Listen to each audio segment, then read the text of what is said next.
Video like जरूर कर लीजिए और ऐसे वीडियो लगातार फ्री में पाने के लिए चैनल को तुरंत सब्सक्राइब कर लीजिए और बेल आइकन को जरूर टैप कर लीजिए ताकि आगे भी सारे वीडियो आपको मिलते रहे। यूट्यूब में फॉलो करते हैं तो प्लीज ये वाला फ्री टेलीग्राम चैनल जरूर ज्वाइन कर लीजिएगा। सारे नोटिफिकेशन सारे अपडेट यहीं पे आते हैं, ध्यान रखिए। तो दोस्तों क्या हाल है आप सबका। पॉलिटी की हम लोग सीरीज कर रहे हैं, वो भी मोस्ट एक्सपेक्टेड क्वेश्चंस की। ठीक है, टॉप 500 एमसीक्यू हैं जिसमें आप ये समझो 450 क्वेश्चन जो है ना वो हमारे कंप्लीट हो गए हैं। ये आखिरी वीडियो है इस सीरीज की और सारे क्वेश्चन जो है ना वो कंप्लीट हो जाएंगे। तो पूरी प्लेलिस्ट को एक बार देख जरूर लीजिएगा। आपका जो आरओ का एग्जाम है उसके पहले पूरी सीरीज को देख के जाना, ठीक है। और उसके बाद में यूपी पीसीएस 2025 का भी एग्जाम है, उसके लिए भी ये सीरीज जो है ना बहुत ज्यादा इंपॉर्टेंट है। तो उस एग्जाम के लिए भी पूरी सीरीज को देखिएगा। प्लेलिस्ट बनी हुई है, इसी चैनल पे जाओ, प्लेलिस्ट पे आपको मिल जाएगी, ठीक। और साथ में अगर आप लोग यूपी पीसीएस 2025 या 26 की तैयारी कर रहे हो तो कंप्लीट पेड ग्रुप जो है वो स्टार्ट हो चुका है स्टडी फॉर सिविल सर्विसेज का। आप ज्वाइन कर सकते हो इन नंबर्स पे कॉल करके, ठीक है। चलिए हम स्टार्ट करते हैं। 450 फर्स्ट वाले क्वेश्चन से हमें देखना है। अब इसमें बोला क्या जा रहा है, गलत विकल्प का चयन करें, इनकरेक्ट ऑप्शन हमें बताना है। पहली क्या बात हो रही है, मंडल आयोग का गठन वर्ष 1979 में तत्कालीन प्रधानमंत्री मुरारजी देसाई के नेतृत्व वाली जनता पार्टी की सरकार ने किया था। ये स्टेटमेंट बिल्कुल सही है, ठीक है। मंडल कमीशन आपका कब बना है, 1979 में। प्राइम मिनिस्टर कौन थे, आपके मुरारजी देसाई। फिर मंडल आयोग ने 31 दिसंबर 1980 को अपनी रिपोर्ट राष्ट्रपति को सौंपी थी। ये स्टेटमेंट भी बिल्कुल सही है। फिर बोला जा रहा है मंडल आयोग का गठन संविधान के अनुच्छेद 343 के तहत किया गया। तो ये गलत है। देखो जो मंडल कमीशन बना है ना वो बना है आर्टिकल 340 के तहत, ठीक है, आर्टिकल 340 के तहत। अब आर्टिकल 340 में क्या दे रखा है आपका, एक बार आपको ये पता होना चाहिए। तो देखो आर्टिकल 340 में आपका ये हमारी लिस्टिंग है एससीएस की, ठीक है, इसको भी आप ले सकते हो, सब कुछ नोट्स फॉर्म में मिलेगा। 340 में दे रखा है एक कमीशन बनना चाहिए जो इन्वेस्टिगेट करेगा बैकवर्ड क्लासेस की कंडीशन कैसी है, पिछड़े वर्गों की, ठीक है। तो यही आपका प्रेसिडेंट ने यह कमीशन बनाया था। तो अब आप कहोगे क्या सारे आर्टिकल्स हमें ऐसे याद करने, नहीं, जैसे मैं पहले भी बताता हूँ वही आर्टिकल्स इंपॉर्टेंट है जो मैं आपको इस सीरीज में करवा रहा हूँ, और इसके अलावा भी जो रिवीजन होगा ना सिर्फ उतना कर लेना। फिलहाल इस क्वेश्चन का करेक्ट आंसर है ये है आपका सी वाला, ठीक है। गठन आपका 340 के तहत हुआ है। फिर आगे देखो 452, इसमें भी हमें गलत विकल्प का चयन करना है। क्या बोला जा रहा है कि जो आपका एडमिनिस्ट्रेटिव रिफॉर्म्स कमीशन है, प्रशासनिक सुधार आयोग, इसका गठन 1966 में हुआ था और इसके भी चेयरमैन कौन थे, मुरारजी देसाई। तब प्राइम मिनिस्टर नहीं थे, तब अध्यक्ष थे, ठीक। संसद में पहला लोकपाल विधेयक वर्ष 1966 में चौथी लोकसभा के दौरान पेश किया गया था। ये गलत है। जो पहला लोकपाल बिल है ना ये आपका आया है 1968 में। कब, 1968 में, ठीक है। इंदिरा गांधी उस समय पे प्राइम मिनिस्टर थी। तो ये इसमें बोला जा रहा है कि 1966 गलत हो गया, 1968 वाला जो है ना ये आपका करेक्ट आंसर है। बाकी दोनों स्टेटमेंट जो है करेक्ट है। मतलब जो क्वेश्चन जो स्टेटमेंट गलत है आपका वो है बी वाला, और गोल कौन सा लगा के आओगे, वो बी वाला ही लगा के आओगे। फिर आइए इसमें भी हमें गलत विकल्प का जो है चयन करना है। तो पहला स्टेटमेंट जो है ना वो गलत है आपका। बोला जा रहा है लोकपाल संस्था स्थापित करने वाला मध्य प्रदेश पहला राज्य, तो ये गलत है। पहला जो आपका लोकायुक्त, सॉरी लोकायुक्त के बारे में बात हो रही, लोकपाल के बारे में नहीं, लोकायुक्त। तो पहला राज्य था आपका महाराष्ट्र। कौन सा, महाराष्ट्र था, ठीक है। तो ये ध्यान रखना। बाकी स्टेटमेंट्स जो हैं वो आपकी सही हैं। फिर मानवाधिकार संरक्षण अधिनियम 2019 के माध्यम से 1993 के अधिनियम में संशोधन करके मानवाधिकार आयोग के अध्यक्ष और सदस्यों का कार्यकाल 5 वर्ष से घटाकर कितने वर्ष कर दिया गया है। देखो मैं आपको एक चीज बता रहा हूँ, जितनी भी आपकी इंपॉर्टेंट बॉडीज है ना उनके जो अध्यक्ष हैं उनको अपॉइंट कौन करता है, नियुक्ति कौन करता है, कितने साल तक रहते हैं, कितने साल तक का कार्यकाल रहता है, ये बहुत इंपॉर्टेंट है। तो जो ये आपका अमेंडमेंट एक्ट है इससे 5 साल से घटाकर कार्यकाल कर दिया गया है आपका कितना, 3 वर्ष तक कर दिया गया है, 3 ईयर्स, ठीक है। कितना, अब पहले 5 साल था, अब सिर्फ 3 साल तक रहेंगे मैक्सिमम, ठीक है। फिर आगे देखो इसमें हमें गलत विकल्प का जो है चयन करना है। नीति आयोग की स्थापना 1 जनवरी 2015 को हुई थी, ये बिल्कुल सही है। योजना आयोग, इसके पहले योजना आयोग था नीति आयोग के पहले, उसकी स्थापना 15 मार्च 1950 को, ये भी बिल्कुल सही है। प्रधानमंत्री नीति आयोग के पदेन अध्यक्ष होते हैं, एक्स ऑफिशियो चेयरमैन। इसका मतलब होता है जो भी प्राइम मिनिस्टर बनेगा तो वो ऑटोमेटिकली नीति आयोग के चेयरमैन हो जाएंगे, सी भी सही है। डी वाला कौन सा है, डीडी वासु ने वित्त आयोग एवं योजना आयोग के परस्पर विलय का प्रस्ताव दिया था, ये गलत है। ये किसने दिया था, माथुर जी थे भैया, एक एम के माथुर नाम था उनका, उन्होंने इसके प्रस्ताव के बारे में बोला था। गलत स्टेटमेंट कौन सी हो गई, ये होगी आपकी डी वाली, ठीक है। ठीक है, चलो आगे देखो। अब इसमें भी हमें क्या करना है, गलत विकल्प का चयन करना है। क्या बोला जा रहा है, जो राष्ट्रीय विकास परिषद है, नेशनल डेवलपमेंट काउंसिल, अब इसमें देखो जो गलत स्टेटमेंट है ना वो है आपकी बी वाली, बोले दे रहे ये कॉन्स्टिट्यूशनल बॉडी, तो ये गलत है, ये आपकी नॉन कॉन्स्टिट्यूशनल बॉडी है, असंवैधानिक निकाय है, तो बी वाला ही आपका जो है गलत हो जाता है। फिर आगे देखो, अब इसमें भी गलत विकल्प का चयन करना है। ये बात हो रही है आपके फाइनेंस कमीशन के बारे में, तो जो वित्त आयोग होता है फाइनेंस कमीशन, ये आर्टिकल 280 के तहत बनता है, बिल्कुल आपकी बात सही है, ठीक। फिर आगे देखो, वित्त आयोग का मुख्य कार्य केंद्रीय करों में से राज्यों के भाग तथा केंद्र द्वारा राज्यों के लिए दी जाने वाली वित्तीय सहायता का निर्धारित करता है, तो ये भी बिल्कुल आपकी बात सही है। देखो बी वाला भी आंसर करेक्ट है, ठीक है, क्वेश्चन के हिसाब से नहीं, वैसे करेक्ट है, क्वेश्चन के हिसाब से करेक्ट तो वो होगा जो गलत है, समझ रहे हो ना मेरी बात को। तो देखो वित्त आयोग का मेन काम यही होता है फाइनेंस कमीशन का, जो टैक्सेस आ रहे हैं उसको कैसे बांटा जाए सेंट्रल गवर्नमेंट और स्टेट गवर्नमेंट के बीच में। फिर एक अध्यक्ष के अतिरिक्त 4 अन्य सदस्य होते हैं, ये भी बिल्कुल सही है। फिर भारत का मुख्य न्यायाधीश जो आपका चीफ जस्टिस ऑफ इंडिया है, वो वित्त आयोग द्वारा की गई प्रत्येक सिफारिश को संसद के प्रत्येक सदन के समक्ष रखते हैं, तो ये गलत है भाई। कौन रखेंगे? वो रखेंगे आपके राष्ट्रपति, प्रेसिडेंट। यहाँ पे तो चीफ जस्टिस से कोई लेना देना नहीं है, तो करेक्ट आंसर इसका कौन सा हो गया? डी वाला। करेक्ट का मतलब जो आपका गलत है, गलत विकल्प भैया डी वाला है, तो इसीलिए इस क्वेश्चन का जो करेक्ट आंसर होगा वो डी होगा। गोला डी वाला भर के आओगे। स्वतंत्र भारत के प्रथम मंत्रिमंडल 1947 में निम्नलिखित में से किसे वित्त विभाग दिया गया था? डिपार्टमेंट ऑफ फाइनेंस, जो पहला आपका मंत्रिमंडल बना था, तो ये दिया गया था आपके आर के शनमुगम शेट्टी को, ठीक है, आर के शनमुखम शेट्टी को, सी वाला जो है करेक्ट आंसर होगा। 1946 में बनी अंतरिम सरकार में जोगिंदरनाथ मंडल को निम्नलिखित में से कौन सा विभाग दिया गया था? अब इंटरिम गवर्नमेंट के बारे में बात हो रही है जो 1946 में बनी है, इसमें इनको विभाग दिया गया था लॉ का, कौन सा? विधि, ठीक। इंटरिम गवर्नमेंट में जितने भी आपके मंत्री बने हैं, जो आपको जिनको जो विभाग मिल रखा है ना, बहुत जरूरी है, इससे क्वेश्चन आता ही है, इसको तो याद कर ही लेना, ठीक है। फिर आगे देखो, इसमें भी गलत विकल्प जो है हमें चुनना है। क्या बोला जा रहा है? पहला statement, KM. Nambiar had said that the emergency power of president is fraud with in the constitution. ये इन्होंने ही बोला है, क्योंकि सारी शक्तियां जो है ना वो राज्य से घट के केंद्र सरकार के पास चली जाती है, इसीलिए बोला है। जो आर्टिकल 360 है वो अभी तक यूज नहीं हुआ, इसमें वित्तीय आपातकाल, फाइनेंशियल इमरजेंसी के बारे में बात होती है, कभी यूज नहीं हुआ। राष्ट्रपति शासन जो राज्यों में लगता है, प्रेसिडेंट रूल, अधिकतम 2 वर्ष के लिए लगाया जा सकता है, तो ये बिल्कुल गलत है। अधिकतम आपका 3 साल तक ये लग सकता है, 3 इयर्स। तो भैया कौन सा टिक करके आओगे? सी वाला, यही गलत है आपका। और 356 यही प्रेसिडेंट रूल के बारे में बात हो रही है कि अंतर्गत राष्ट्रपति शासन पहली बार पंजाब में वर्ष 1951 में लागू किया गया था, तो ये स्टेटमेंट भी सही है, पंजाब में लगा था पहले। चलो अगला क्वेश्चन अब हम लोग देखते हैं। अब इसमें क्या करना है? गलत विकल्प का चयन करना है, इमरजेंसी को लेकर बात हो रही है। बोला क्या जा रहा है? राष्ट्रीय आपातकाल के दौरान अनुच्छेद 14 और अनुच्छेद 15 को निलंबित नहीं किया जा सकता, तो भाई बिल्कुल गलत है। 14-15 जो है इसको आप कर सकते हो, जो नहीं आपका सस्पेंड हो सकती है वो है आर्टिकल 20 और 21, ठीक है। कौन सा? 20 और 21 को आप नेशनल इमरजेंसी के दौरान सस्पेंड नहीं कर सकते हो, इंपॉर्टेंट आपका फैक्ट है, और यही गलत है, इसीलिए इसी को आप लोग क्या करोगे? टिक कर दोगे। बाकी सारी स्टेटमेंट जो है ना वो एक बार सही दे रखी है, इसको एक बार आप लोग पढ़ भी सकते हो। अगला क्वेश्चन अब हम लोग देखते हैं, कौन सा? 462 वाला।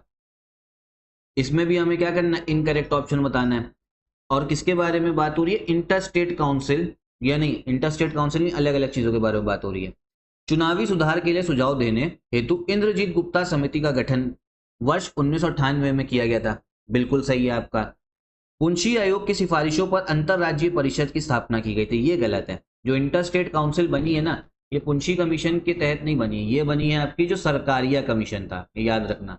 सरकारिया कमीशन और पुंछी कमीशन की जो आपकी सिफारिश है ना, ये इंपॉर्टेंट है एग्जाम के लिए, तो यही आपका गलत है, बी वाला जो है मार्क करके आ जाना, ठीक। फिर आगे देखो, इसमें भी क्या करना है? हमें गलत विकल्प का चयन करना है, देखते हैं। Interstate council is a constitutional body, ठीक है, अंतरराज्यीय परिषद एक संवैधानिक संस्था है, तो बिल्कुल सही है। 1956 में संसद के एक अधिनियम द्वारा 5 क्षेत्रीय परिषद, ठीक है, ये आपका अंतरराज्यीय परिषद नहीं, क्षेत्रीय परिषद, जोनल काउंसिल के बारे में बात हो रही है, तो गठन 1956 में किया गया था, बिल्कुल सही। फिर वर्ष 1971 में उत्तर पूर्वी परिषद अधिनियम 1972 के अंतर्गत उत्तर पूर्व के राज्यों के लिए उत्तर पूर्वी परिषद का गठन किया गया, ये भी सही है। प्रत्येक क्षेत्रीय परिषद का अध्यक्ष वित्त मंत्री होते हैं, तो ये गलत है। जो जोनल काउंसिल होती है ना, इनको जो हेड करते हैं वो करते हैं आपके होम मिनिस्टर, गृह मंत्री, यूनियन होम मिनिस्टर। इस समय पे होम मिनिस्टर अमित शाह हैं, तो वही इसके हेड भी होंगे जोनल काउंसिल के, ठीक है। इस क्वेश्चन में मुझे लग रहा है थोड़ा सा वो हुआ है मिसप्रिंट ऑप्शन में, तो इसको नहीं देखते हैं, आगे वाले क्वेश्चन को देखते हैं। अब 465 वाला बोला जा रहा है इसमें भी गलत विकल्प हमें चुनना है, बताना है अलग अलग आर्टिकल है और कौन सा आर्टिकल किसके रिस्पेक्ट में नहीं है। तो जो गलत है ना वो है आपका ए वाला आर्टिकल 371F। 371F जो है वो कर्नाटका से डील नहीं करता है। किससे डील करता है एक बार देख लो, यहाँ पे मैं आपको आर्टिकल्स ठीक है जो है वो दिखा दे रहा हूँ। 371F जो है वो आप देखोगे ये रहा, ये किससे डील कर रहा है, ये कर रहा है सिक्किम से। तो भैया ये गलत है, किससे करेगा, सिक्किम से करेगा। फिर क्या करना है, हमें गलत विकल्प चुनना है 466 वाले में। तो जो इसमें गलत है ना वो है आपका सी वाला। मतलब मजेदार फैक्ट है ये, मैं आपको बता रहा हूँ। उच्च न्यायालय, उच्च न्यायालय क्या होता है, हाई कोर्ट, ठीक है, के न्यायाधीशों के वेतन एवं भत्ते और सेवानिवृत्त न्यायाधीशों को पेंशन संबंधित राज्य की संचित निधि द्वारा दिए जाते हैं। तो स्टेटमेंट गलत है। ये क्यों गलत है मैं बताता हूँ। देखो जो हाई कोर्ट के आपके जज होंगे ना उनकी जो सैलरी जाएगी, सैलरी किस पे चार्ज होगी, वो होगी जो राज्य का संचित निधि है, कंसोलिडेटेड फंड ऑफ स्टेट पे चार्ज होती है। लेकिन जब ये हाई कोर्ट के जज आपके रिटायर हो गए, अब रिटायर हो गए तो इनको पेंशन भी दी जाएगी, ठीक है। तो जो पेंशन होगी ना वो फिर कंसोलिडेटेड फंड ऑफ स्टेट से नहीं मिलेगी, वो मिलेगी आपको consolidated fund of India, Bharat की जो संचित निधि उससे दिया जाएगा। थोड़ा कंफ्यूजिंग फैक्ट है लेकिन ये याद रखना, ये क्वेश्चन आता है, ठीक है। फिर आगे देखो, इसमें क्या करना, हमें इनकरेक्ट ऑप्शन जो है वो बताना है, ठीक। अब जो इनकरेक्ट ऑप्शन है पहले देख लो। एपीजे अब्दुल कलाम ने भारत में चलित न्यायालय की परिकल्पना सबसे पहले दी थी। मोबाइल कोर्ट, मोबाइल कोर्ट ऐसा, इसका मतलब ये होता है कोई गांव क्षेत्र है जहां पे कोर्ट वगैरह सिस्टम वहां से बहुत दूर है तो वहां मोबाइल कोर्ट जा सकता है, ठीक है। मतलब जो न्यायालय चलते फिरते का मतलब है वहां गए, वहां पे आपने सेटअप किया न्यायालय को और तुरंत जो है जो मुकदमे थे उसको सॉल्व कर लिया, ठीक। अनुच्छेद 233 के अंतर्गत जिला न्यायाधीश शब्द का उल्लेख किया गया, ये भी बिल्कुल सही है। न्यायाधीश एचआर खन्ना ने अपनी रिपोर्ट में समर्थन किया था कि प्रत्येक उच्च न्यायालय के 1/3 न्यायाधीश दूसरे राज्य से होने चाहिए, ये भी सही है। गुवाहाटी उच्च न्यायालय ने एक ही बार में 3 बार तलाक कहने से तलाक होने को गैर कानूनी माना है, तो ये गलत है भाई। ये माना है आपके सुप्रीम कोर्ट ने, किसने, सुप्रीम कोर्ट ने माना है, तो इसीलिए डी वाला जो है गलत हो जाता है। निम्नलिखित में से कौन सा राज्य 1948 में गठित गुवाहाटी उच्च न्यायालय के अंतर्गत नहीं आता है, गुवाहाटी हाईकोर्ट। तो जो नहीं आता है ना वो है आपका सिक्किम, बाकी सारे आते हैं। कौन कौन से, असम भी आता है गुवाहाटी हाईकोर्ट में, मिजोरम भी और अरुणाचल प्रदेश भी। इसमें देखो गलत विकल्प, फिर से हमें इनकरेक्ट ऑप्शन जो है वो क्या करना है, सिलेक्ट करना है। अब जो इनकरेक्ट है ना वो है आपका डी वाला। आर्टिकल 219 में बोला जा रहा है 2 या 2 से अधिक राज्यों के लिए एक समान उच्च न्यायालय की स्थापना। जैसे अभी देखा हमने गुवाहाटी हाईकोर्ट में 3 राज्य, असम, मिजोरम, अरुणाचल प्रदेश। ऐसे ही आप अगर एक राज्य से ज्यादा के लिए एक ही सिंगल हाईकोर्ट चाहिए, मतलब 2 राज्यों से ज्यादा के लिए एक सिंगल हाईकोर्ट चाहिए, कौन से आर्टिकल के तहत ये दे रखा है, तो 219 आर्टिकल ये नहीं है आपका, ये आर्टिकल है आपका 231, establishment of a common high court for 2 और मोर स्टेट्स, ठीक है, 231 वाला। तो इस आर्टिकल को तो याद करना ही है। जो पुडुचेरी है वो किस उच्च न्यायालय के भैया क्षेत्राधिकार में आता है, तो पुडुचेरी आता है आपका मद्रास हाई कोर्ट में, मद्रास उच्च न्यायालय उसके अंतर्गत आपको पुडुचेरी देखने को मिलेगा, ठीक है। मतलब पुडुचेरी के लोग अगर उनको भैया कहीं पे वो करना है, अपील करनी है, तो वो कौन से हाई कोर्ट जाएंगे, मद्रास हाई कोर्ट जाएंगे, ठीक है। तो ये चीज ध्यान रखना। अब आगे 471 वाला देखते हैं। अब इसमें भी करेक्ट ऑप्शन, इसमें करेक्ट ऑप्शन बताना है, सही विकल्प, ठीक है। तो ये पढ़ते रहना आप लोग, जब भी एग्जाम देने जाओ वो जरूर पढ़ लेना कि ऊपर दे के रखा है, इसीलिए टेस्ट सीरीज इंपॉर्टेंट होती है। तो इसमें जो करेक्ट आंसर है ना, देखो पहला गलत दे रखा है, 174 के तहत राज्य विधान परिषद का प्रावधान किया गया, ये गलत है, ठीक है। आर्टिकल 174 के तहत नहीं करा गया है, ये आपका आर्टिकल शायद 169 है, हाँ 169 के तहत करा गया है, ठीक है। फिर विधान परिषद की स्थापना या विघटन संसद विधि द्वारा तब कर सकती है जब संबंधित राज्य की विधानसभा इस आशय का संकल्प सदन की कुल सदस्य संख्या के बहुमत तथा उपस्थित एवं मत देने वाले सदस्यों के 2/3 बहुमत से पारित कर दे। सेकेंड स्टेटमेंट सही है। अब इसका मतलब क्या, ये समझ लो, जैसे अपने उत्तर प्रदेश में लेजिस्लेटिव काउंसिल है, विधान परिषद है, अब उसको आपको हटाना है, ठीक है, मतलब यहां से उत्तर प्रदेश से उसको एबॉलिश करना है, तो क्या होगा, यहाँ की जो विधानसभा है उसको 2/3 बहुमत से एक रेजोल्यूशन पास करना होगा। फिर वो भैया जब रेजोल्यूशन पास हो गया फिर पार्लियामेंट जो है ना वो हटाएगी। तो यहाँ पे बोला ये जा रहा है, करेक्ट आंसर इसका बी वाला है, क्योंकि करेक्ट पूछा गया था सही विकल्प, सेकंड स्टेटमेंट जो है वही सही है आपका, तो बी वाला जो है करेक्ट आंसर हो जाएगा, ठीक है। 472 देखो, अब फिर से इसमें क्या आ गया, इनकरेक्ट ऑप्शन आ गया, गलत विकल्प। तो जो गलत है ना वो है डी वाला। किसी राज्य की विधानसभा का सदस्य होने के लिए न्यूनतम आयु 21 वर्ष होनी चाहिए, तो ये तो भाई नहीं है, लेजिस्लेटिव असेंबली जो विधानसभा, आपको विधायक बनना है तो कम से कम आयु आपकी 25 साल होनी चाहिए, तब जाके आप चुनाव लड़ सकते हो। वोट देने की एज तो 18 साल है, वोट तो 18 साल पे दे सकते हो, लेकिन चुनाव लड़ने का 25 है। और विधान परिषद, अगर लेजिस्लेटिव काउंसिल का चुनाव लड़ना तो 30 साल होनी चाहिए एज पे, ठीक है। अब हेडक्वार्टर की बात हो रही, जोनल काउंसिल का गलत विकल्प जो है बताना है, तो जो गलत है वो डी वाला है। जो पश्चिमी क्षेत्रीय परिषद है ना, western zonal council, headquarter Bhopal नहीं है इसका, इसका है आपका मुंबई। कौन सा है? मुंबई देखने को मिलता है, ठीक है। नॉर्दर्न का नई दिल्ली है, सेंट्रल का आपका इलाहाबाद हो गया, ईस्टर्न का कोलकाता, और डी वाले का आपका मुंबई, इसीलिए आपका गलत है। अब 474 वाला देखो, निम्नलिखित में से किस जल विवाद न्यायाधिकरण में अधिकतम संख्या में राज्य शामिल है? क्योंकि पानी को लेकर, नदियों को लेकर डिस्प्यूट है ही राज्यों के बीच में, और कौन सा ट्रिब्यूनल है जिसमें सबसे ज्यादा स्टेट्स हैं? तो ये है आपका गोदावरी वाटर डिस्प्यूट ट्रिब्यूनल, ठीक है, गोदावरी जल विवाद न्यायाधिकरण। इसमें आप ये समझो किसके किसके बीच में आपका ये है। एक हो गया आपका महाराष्ट्र, फिर आंध्र प्रदेश, फिर उड़ीसा, मध्य प्रदेश और कर्नाटक, काफी सारे स्टेट्स हैं, 3 4 5। और ये बना कब है? 1969 में बना था, ठीक है।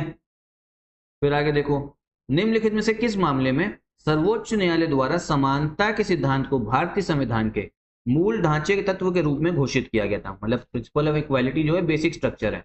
कौन से केस में करा गया? ये है केस आपका एम नागराज केस, ठीक है, एम नागराज केस। और कब देखने को मिलता है हमें ये केस? 2006 में, ठीक है, 2006 में हुआ था, ये भी ध्यान रखिएगा। फिर आगे देखो, संसद के साधारण बहुमत द्वारा निम्नलिखित में से कौन सा प्रावधान संशोधित नहीं किया जा सकता सिंपल मेजोरिटी से? तो देखो, जो नहीं किया जा सकता है ना, वो है डीपीएसपी, राज्य के नीति निर्देशक सिद्धांत। बाकी अगर आपको लेजिस्लेटिव काउंसिल बनानी है या भंग करनी कहीं पे, वो भी सिंपल बहुमत से हो जाएगा। कोरम भी, और आपका इलेक्शन टू पार्लियामेंट, ये भी सिंपल मेजोरिटी से। बी वाला जो है ना, इसके लिए आपको आपका स्पेशल मेजोरिटी चाहिए होती है। 477 देखो, वर्मा कमेटी ने इनमें से क्या नहीं बताया था? इसका करेक्ट आंसर डी वाला है, ठीक है, डी होगा। इसमें इनकरेक्ट बताना है आपको, तो इनकरेक्ट है आपका ए वाला। जो मिनिमम वेजेस एक्ट है ना, ये 1944 में नहीं, ये आपका 1948 का एक्ट है। कब का? 1948 का। अब ये आपका ड्राफ्टिंग कमेटी, प्रारूप समिति को लेके बोला जा रहा है। कब कमेटी बनी? 29 अगस्त 1947 को, ठीक। 7 सदस्य थे, ये भी सही है। डॉक्टर बी आर अम्बेडकर इसके अध्यक्ष थे, ये भी सही है। अब जो गलत होगा ना, वो होगा डी वाला। क्या बोला जा रहा है? टी कृष्णमाचारी ने बीएल मित्तर का स्थान लिया था, जिन्होंने खराब स्वास्थ्य के कारण इस्तीफा दे दिया था। देखो, ये तो सही है, बीएल मित्तर ने आपका इस्तीफा तो दिया था, लेकिन इनकी जगह पे टी कृष्णमाचारी नहीं आए थे, इनकी जगह पे आए थे आपके एन माधवा राव, ठीक है। कौन? ये ध्यान रखना, एन माधवा राव, क्योंकि ये ड्राफ्टिंग कमेटी ना सबसे इंपॉर्टेंट कमेटी है ही उस समय पे संविधान सभा की। अब इसमें गलत विकल्प का चयन करना है, ठीक है। और इसमें जो आपका करेक्ट आंसर होगा 480 वाले का, बी वाला, ठीक है। क्योंकि ब्रिटिश संविधान बोले थे, जो राष्ट्रपति पर महाभियोग चलता है, इम्पीचमेंट, वो ब्रिटिश कॉन्स्टिट्यूशन से नहीं लिया है, ये हमने लिया है आपके यूएसए के संविधान से। किससे? यूएसए के संविधान से लिया हुआ। इसको आप लोग इधर देख भी सकते हो, यूएस कॉन्स्टिट्यूशन। यहाँ पर आपको क्या दिखेगा? इम्पीचमेंट लिखा हुआ, इम्पीचमेंट ऑफ प्रेसिडेंट, हाँ, यूएसए से, ठीक है। अच्छा, ये समझ लो, ये फिर से समझ लो, लिस्टिंग है हमारी स्टडी फॉर सिविल सर्विसेज की, इसको भी आप ले सकते हो इन नंबर्स पे ही कॉल करके, ठीक है। अब 20 क्वेश्चन बचे हुए, इनको भी हम लोग जल्दी से कंप्लीट करते हैं। अब 481 वाला देखते हैं, इसमें भी हमें इनकरेक्ट ऑप्शन बताना है। तो जो गलत है ना, वो आपका सी वाला है। क्या बोले जरा? जर्मनी का जो वीमार संविधान है, इससे हमने समवर्ती सूची ली है, कंकरेंट लिस्ट, तो ये गलत है। ये ली है हमने आपके ऑस्ट्रेलिया के संविधान से, ठीक है। कहाँ से लिया गया? ये आपका लिया गया है, अगर इसकी हम बात करें तो ये आपका ऑस्ट्रेलिया के संविधान से लिया गया। एक सेकंड रुकिए, इसको मैं आपको दिखा भी दे रहा हूँ, ठीक है। तो ये देखो, ऑस्ट्रेलिया कॉन्स्टिट्यूशन कंकरेंट लिस्ट, समझ में आया? चलो आगे देखो। अब इसमें इनकरेक्ट ऑप्शन बताना है, तो जो इनकरेक्ट है ये है आपका ए वाला। पार्ट 8 जो है ना, भाग 8, ये आपका यूनियन टेरिटरी के साथ में डील करता है, केंद्र शासित प्रदेश के साथ में, ठीक है। किसके साथ डील करता है? केंद्र शासित प्रदेश। तो इधर आप पार्ट 8 जो है देख सकते हो, यूनियन टेरिटरी। पार्ट सारे याद कर लेना। कौन सा विकल्प सही नहीं है? राज्यसभा की सीटों की बात हो रही है, तो जो गलत है वो आपका ए वाला है। झारखंड में 7 सीटें नहीं है, कितनी है? 6 सीटें हैं झारखंड में, 6 सीटें आपको देखने को मिलेंगी। 484 देखो, इनकरेक्ट बताना है, तो जो इनकरेक्ट है इसमें वो होगा करेक्ट आंसर डी वाला। मतलब नाइदर 1 नॉट 2, ना तो 1 ना ही 2, दोनों स्टेटमेंट जो है इसका मतलब है करेक्ट है, फैक्चुअली जो है करेक्ट है। पढ़ लेते हैं एक बार। भारत शासन अधिनियम 1919 के अंतर्गत भारतीय विधायिका का अंतिम निर्वाचन 1945 में आयोजित किया गया था, ठीक है, बिल्कुल सही है। जो लास्ट इलेक्शन हुआ 1945 का, वो गवर्नमेंट ऑफ इंडिया एक्ट 1919 के तहत हुआ है। और जो इस समय पे हम हमारे संविधान में राष्ट्रपति जो है अध्यादेश जारी कर सकते हैं, ठीक है, ऑर्डिनेंस जारी कर सकते हैं, वो 1935 से ही लिया गया, भारत सरकार अधिनियम 1935 से, ठीक है। समझ में आ रहा है ना, ठीक है। चलो आगे बढ़े। 485 देखो, इसमें हमें क्या करना है, इनकरेक्ट बताना है। पहला क्या है, भारत सरकार अधिनियम 1935 द्वारा केंद्र में द्विसदनीय विधायिका की स्थापना की गई थी, बाय कैमरल, ठीक है। तो ये गलत है, ये करा गया आपका 1919 के तहत ही कर दिया गया था, ठीक है। मतलब जो बाय कैमरल दो अलग अलग सदन है, जैसे अभी लोकसभा राज्यसभा, वैसे भारत सरकार अधिनियम 1935 द्वारा केंद्र में द्वैध शासन प्रणाली की स्थापना की गई थी, ये सही है। डायरकी जो है वो 1935 के से ही आई है, ठीक है। लेकिन जो बाय कैमरल लेजिस्लेचर है ये आपका 1919 के तहत आया है। अब भाई गलत कौन सा, पहला स्टेटमेंट गलत है इसमें, और बोला यही जा रहा है इनकरेक्ट बताओ, तो इनकरेक्ट के लिए आप कौन सा मार्क करेंगे, फिर आप कर दोगे ए वाला मार्क कर दोगे, ठीक है, क्योंकि यही आपका गलत है। इसमें हमें करेक्ट ऑप्शन की जो है करेक्ट ऑप्शन बताना है, करेक्ट, ठीक। 1942 में पहली बार क्रिप्स मिशन ने निर्वाचित संविधान सभा द्वारा भारत के संविधान की स्थापना का प्रस्ताव रखा था, बिल्कुल सही है। पहली बार क्रिप्स मिशन नहीं बताया था, लेकिन जो बनी थी संविधान सभा वो कैबिनेट मिशन प्लान के तहत बनी थी, क्योंकि यहाँ पे कुछ आपका फ्लॉ था, कुछ डिफेक्ट था, लेकिन बात पहली बार क्रिप्स मिशन ने करी है। फिर जो आपका 1946 में जवाहरलाल नेहरू को कार्यपालिका परिषद का उप सभापति बनाया गया था, ये सही है। जो इंटरिम गवर्नमेंट बनी थी उसमें जवाहरलाल नेहरू आपके वाइस प्रेसिडेंट थे एग्जीक्यूटिव काउंसिल के। दोनों स्टेटमेंट सही हैं, करेक्ट आंसर आप सी वाला लिख दोगे, दोनों 1 और 2, ठीक। इसमें हमें क्या करना है, इनकरेक्ट वाला बताना है। तो भाई भारत के संविधान की प्रस्तावना का विचार दक्षिण अफ्रीका के संविधान से लिया गया, तो गलत है यार, ये लिया है हमने किससे, यूएसए से ले रखा है, सिंपल है, अमेरिका से ले रखा है। और जो न्यायिक पुनरीक्षण की अवधारणा संयुक्त राज्य अमेरिका के संविधान से, ये भी सही है, ये तो सही है, जुडिशियल रिव्यू यूएसए से ले रखा है। पहला गलत है, दूसरा सही है, तो कौन सा होना चाहिए आपका टिक, किसको लगा के आओगे। जिसकी मैंने एक ट्रिक बताई थी आप लोग को, जो इनकरेक्ट है ना उसके आगे इनकरेक्ट ऐसे लिख दिया करो, ये लिख दिया करो करेक्ट। तो भैया इनकरेक्ट कौन सा दिख रहा है, पहले वाला, और यही बोला जा रहा है इनकरेक्ट बताओ, ए वाला ही तो लगा के आओगे, ठीक है। इसमें करेक्ट ऑप्शन बताना है, सही विकल्प। रूस का संविधान विश्व का सबसे पहला लिखित संविधान है, तो भाई गलत है, पहला आपका कौन सा है, यूएसए वाला है, ठीक है। फिर आगे देखो, भारतीय संविधान में मौलिक अधिकारों की अवधारणा फ्रांस के संविधान से ली गई, गलत है, ये कहां से लिया हमने, यूएसए से ले रखा है। दोनों स्टेटमेंट आपके गलत निकलते हैं। और बोला क्या जा रहा था, करेक्ट बोला जा रहा था, क्या मार्क करोगे, डी वाला। अच्छा यहीं पर अगर ये हो जाता ना, क्वेश्चन में आ जाता कि इनकरेक्ट बताइए, इनकरेक्ट में कौन सा करते, फिर दोनों सी वाला करना पड़ता आपको। 489 देखो, ठीक। अब इसमें क्या बात है आपकी, इसमें फिर से इनकरेक्ट ही बताना है। तो बोले जो राज्यसभा में हम लोग नॉमिनेशन करते हैं वो कौन से, कनाडा के संविधान से ले रखा है क्या, नहीं, ये हमने आयरिश कॉन्स्टिट्यूशन से ले रखा है, ठीक है। तो पहला गलत हो जाता है आपका। फिर कंकरेंट लिस्ट समवर्ती सूची ऑस्ट्रेलिया के संविधान से, ये सही है, ये इनकरेक्ट है, ये करेक्ट है, ये तो अभी बताया था, ऑस्ट्रेलिया से ले रखा है। तो भैया गलत विकल्प आपका इनकरेक्ट कौन सा है आपका, इसमें वो ए वाला ही तो हो जाएगा, ठीक है। 490 देखो, इसमें इनकरेक्ट बताना है। तो देखो जो आपका कोयलो मामला है भारत के संविधान की 8वीं अनुसूची से संबंधित है, ये गलत है, ये आपका 9th शेड्यूल से रिलेटेड है, ठीक है। तो पहला ही वाला आपका इनकरेक्ट हो जाता है। फिर जो आपका आर्थिक नियोजन इकोनॉमिक प्लानिंग, ये कंकरेंट लिस्ट में ये सही है, तो इनकरेक्ट पहले वाला इनकरेक्ट ही बोल रहे थे, कौन सा 490 का ए वाला ही तो लगाओगे, केवल पहले वाला। समझ रहे हो या नहीं समझ रहे हो। अब आगे 491 देखते हैं, गलत विकल्प का चयन करें। केशवानंद भारती मामले के फैसले में सर्वोच्च न्यायालय ने पहली बार यह घोषणा की थी प्रस्तावना संविधान का हिस्सा नहीं है, तो गलत है। पहली बार बोला था केशवानंद भारती में कि प्रस्तावना संविधान का हिस्सा है, ठीक है। फिर बी आर अम्बेडकर ने संविधान को एक पवित्र दस्तावेज कहा है, तो दूसरे वाला बिल्कुल सही है, करेक्ट है, ये वाला इनकरेक्ट है, इनकरेक्ट ही बताना है। तो कौन सा हो जाएगा करेक्ट आंसर, मतलब जो गोला भर के आओगे वो ए वाला ही तो भर के आओगे आप लोग, ठीक है। इसमें देखो, इसमें फिर से हमें गलत विकल्प का जो है चयन करना है, देखते हैं। सबसे पहले जो आपका पार्लियामेंट्री सिस्टम है वो कहां पर आया, ग्रेट ब्रिटेन में, यूके में आया, तो बिल्कुल बात सही है, करेक्ट है ये। फिर आपका जो पार्लियामेंट्री गवर्नमेंट है, इंडिपेंडेंट जुडिशरी है और प्रेसिडेंशियल गवर्नमेंट है, ये इंडियन कॉन्स्टिट्यूशन के फीचर है, गलत है। प्रेसिडेंशियल गवर्नमेंट भारतीय संविधान का फीचर नहीं है, ठीक है।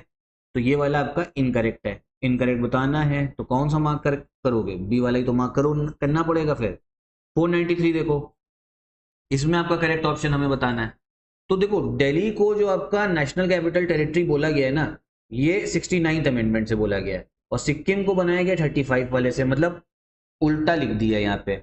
उल्टा क्या लिखा हुआ है? आपको कंफ्यूज करने के लिए लिखा हुआ है उल्टा, ठीक है, मतलब घुमा के। तो दिल्ली 69th वाले से हुआ है और सिक्किम 35th वाले से हुआ है।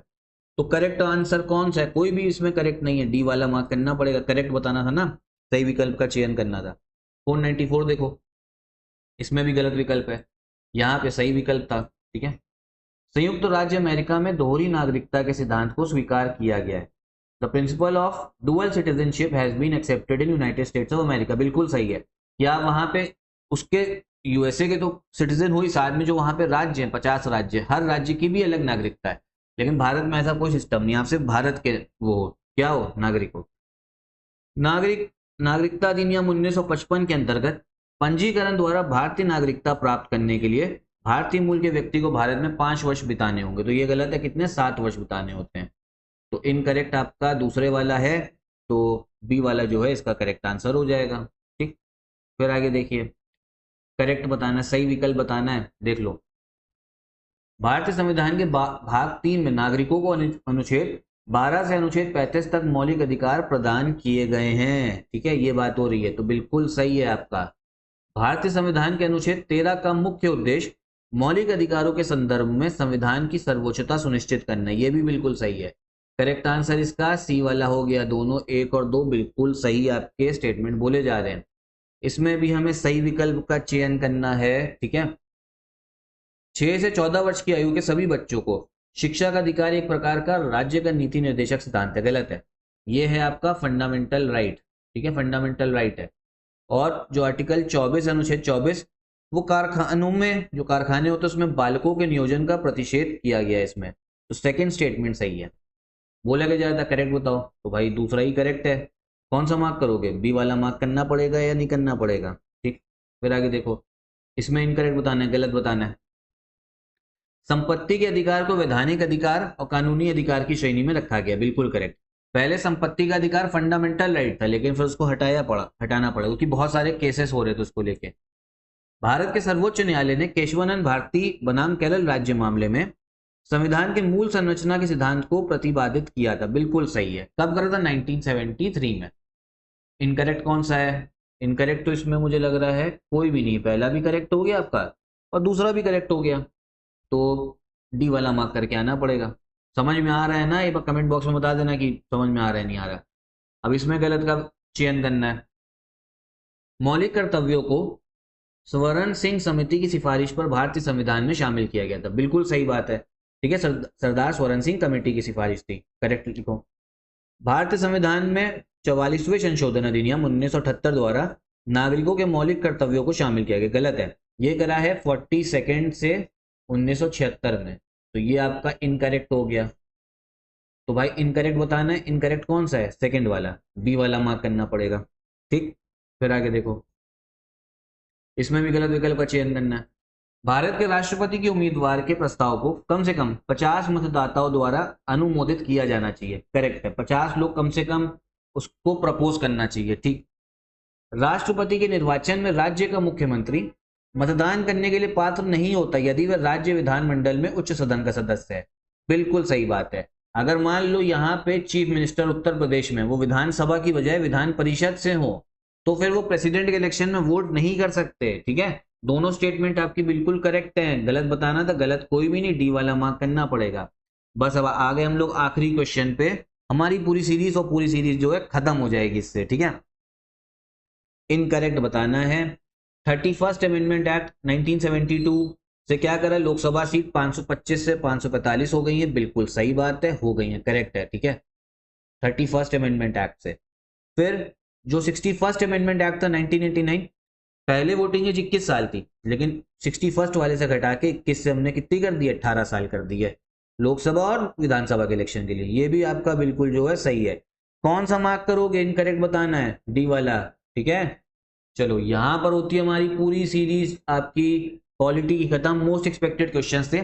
ये आखिरी वाली वीडियो आपको थोड़ा हल्का सा टफ लग सकती है, क्योंकि कहीं पर इनकरेक्ट आ जा रहा है, कहीं पे करेक्ट आपका आ जा रहा है क्वेश्चन में, कहीं इनकरेक्ट ऑप्शन बताओ, कहीं करेक्ट बताओ। तो ये वाले क्वेश्चन ना वहां पे आप लोग गड़बड़ ना कराओ ना, इसीलिए सीरीज बनी हुई है ऐसी। बाकी आप टेस्ट सीरीज जो है ना हमारी स्टडी फॉर सिविल सर्विसेज की जरूर लगाइएगा। यूपीपीसीएस 2025 की टेस्ट सीरीज जो है वो आ गई है, आरओ की भी चल रही है, उसको भी लगा लेना। और यूपीपीसीएस 2025 का पेड ग्रुप जो है वो भी स्टार्ट हो गया, 2026 का भी स्टार्ट हो गया है, तो आप ज्वाइन कर सकते हो इन नंबर्स पे कॉल करके। अब इसके बाद कौन सी सीरीज स्टार्ट करी जाए यूपीपीसीएस के लिए, एक बार कमेंट बॉक्स में आप लोग जरूर बताइएगा।